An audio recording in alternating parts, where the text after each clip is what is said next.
Salut tout le monde et bienvenue sur la chaîne. Aujourd'hui, on aborde un sujet crucial, les erreurs à ne surtout pas commettre lors d'un premier rendez-vous. Vous avez réussi à décrocher ce date, c'est génial, mais maintenant, il faut assurer. L'objectif, c'est qu'il y en ait un deuxième, n'est-ce pas? Alors, installez-vous bien, je vous donne les clés pour éviter les faux pas. Premier point, et c'est la base. Arrêtez de parler de votre ex. Sérieusement? C'est le tue-l'amour numéro 1. La personne en face de vous n'est pas votre thérapeute. Elle est là pour vous découvrir, vous, pas pour entendre le récit de vos anciennes relations, qu'elles se soient bien ou mal terminées. Cela donne l'impression que vous n'avez pas tourné la page et que vous n'êtes pas disponible émotionnellement. Concentrez-vous sur le présent et sur la personne formidable qui a accepté de passer ce moment avec vous. Deuxième erreur monumentale, être constamment sur son téléphone.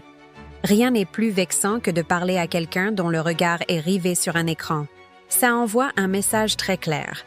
Ce qui se passe sur mon téléphone est plus intéressant que toi. Mettez-le en mode silencieux, rangez-le dans votre poche ou votre sac. Soyez présent à 100%. Montrez-lui qu'elle a toute votre attention. C'est une marque de respect élémentaire et ça fait toute la différence. Ensuite, évitez de vous plaindre.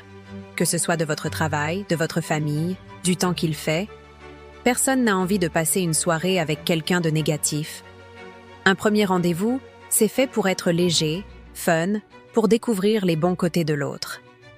Gardez votre optimisme et votre bonne humeur. Montrez que vous êtes quelqu'un d'agréable à vivre. Si vous avez eu une mauvaise journée, respirez un grand coup et laissez ça derrière vous le temps de la soirée. Quatrième point, ne transformez pas le rendez-vous en interrogatoire. Tu fais quoi dans la vie?